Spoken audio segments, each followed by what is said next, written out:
बहुत साल पहले की बात है। काशीपुर में एक विशाल हरा भरा जंगल था। उस जंगल में एक लोमड़ी रहती थी। वो बहुत चालाक थी और उसे अपनी चालाकी पर घमंड भी था।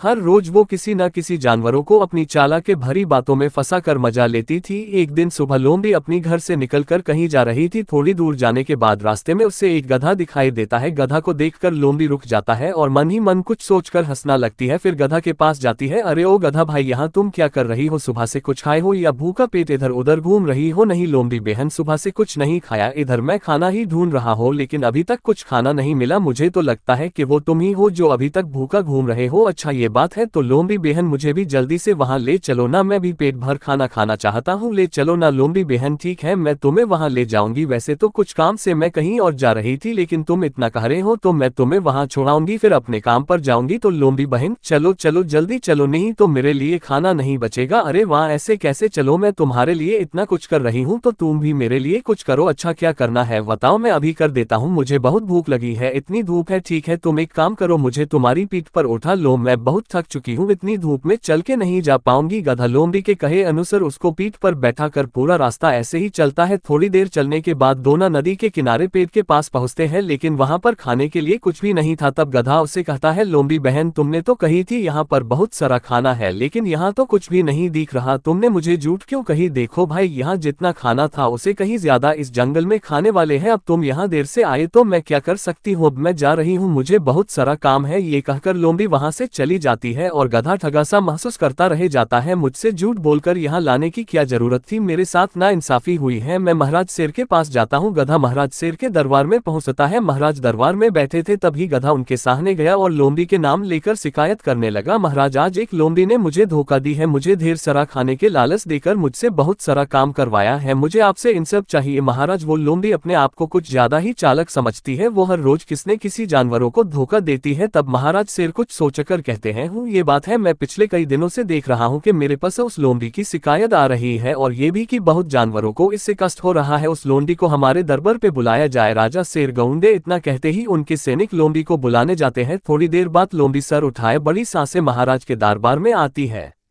प्रणाम महाराज, आपने बुलाए मुझे, क्या मैं इसका कारण जान सकती हूँ?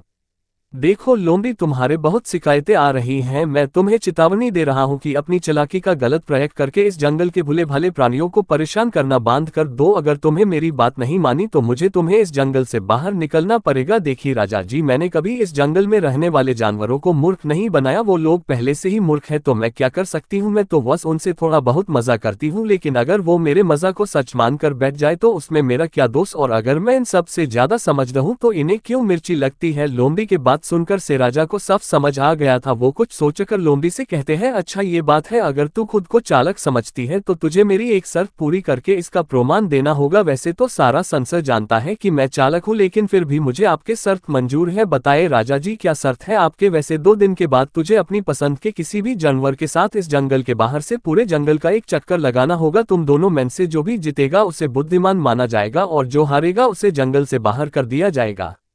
इस घटना के बाद 2 दिन बीत जाता है। फिर शर्त का दिन आने पर सारे जानवर इकट्ठा होते हैं और लोमड़ी दौड़ने के लिए खरगोश को चुनती है। उसके बाद खरगोश और लोमड़ी दौड़ने के लिए खड़े हो जाते हैं। हाथी जोर से चिल्लाकर दौड़ शुरू होने का संकेत देता है और दोनों प्रतियोगी दौड़ने लगते हैं। थोड़ी दूर जाने के बाद लोमड़ी बताए गया रास्ते से अलग हो जाती है और खरगोश सही रास्ते पर दौड़ता है। तू तो खरगोश है, मोटी बुद्धि का है, मैं तो चली छोटे रास्ते से, तेरे पहुंचने से पहले ही मैं दौड़ जीत जाऊंगी और सब देखते रह जाएंगे। इतना कहकर लोमड़ी छोटे रास्ते से जंगल के बीचों बीच पहुंच जाती है और फिर वो एक बड़ा सा गड्ढे में गिर जाती है। लोमड़ी की चिल्लाने की आवाज सुनकर शेर के साथ बाकी के जानवर भी वहां आ जाते हैं। तब लोमड़ी शेर से कहती है, महाराज, किसी बेवकूफ जानवर ने जंगलों के बीच में गड्ढा कर दिया है और मैं इसमें आकर फंस गई, मुझे यहाँ से निकालिए। महाराज, ये गड्ढा तो मैंने ही करवाया है लेकिन इसमें फंसने के लिए तू खुद जिम्मेदार है। तेरे कपट और चालाकी ने आज इस गड्ढे में गिरा दिया है। अगर तू बिना चालाकी किए मेरे बताए रास्ते पर चलती रहती तो तुझे इस गड्ढे में नहीं गिरना पड़ता। तू शर्त नहीं जीत पाई है, अब तेरी सजा है कि तू इस जंगल को छोड़कर चला जा। लोमड़ी को लकड़ी की मदद से बाहर निकल लिया जाता है और वो अपनी गलती के लिए सबसे माफी मांगती है और जंगल को छोड़कर चली जाती है।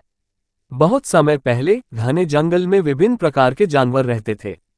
उन जानवरों में एक बड़ा और शक्तिशाली हाथी था जिसका नाम था मोती, और एक छोटा लेकिन मेहनती गधा था जिसका नाम था बलराम। मोती और बलराम में स्वभाव में बहुत अंतर था, लेकिन फिर भी दोनों में गहरी दोस्ती हो गई थी। दोस्ती का आरंभ। एक दिन मोती और बलराम जंगल में आमने सामने आए। मोती एक बड़ा और अद्भुत हाथी था जो अपनी ताकत के लिए जंगल में मशहूर था। बलराम अपने कार्यों के प्रति बहुत जिम्मेदार था और हमेशा अपने मालिक के सामान को ढोने का काम करता था। एक दिन दोनों की मुलाकात हुई जब बलराम ने देखा कि मोती अपनी सूंड से एक झरने से पानी पी रहा था।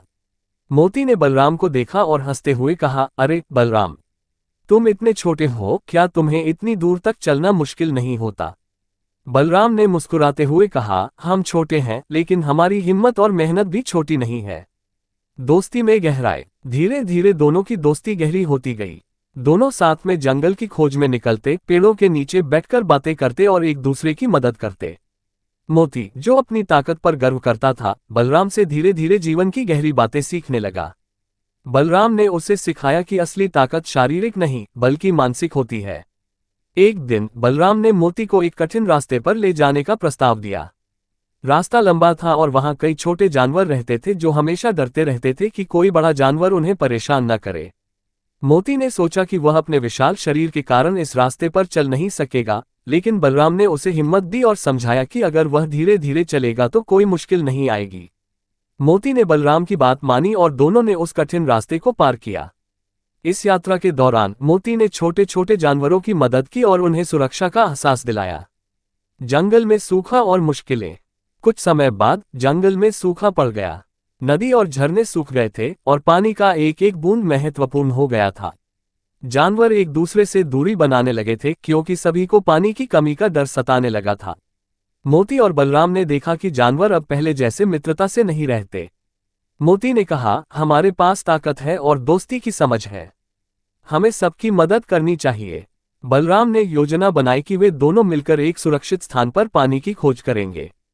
कई दिनों तक उन्होंने जंगल के कोने कोने में तलाश की।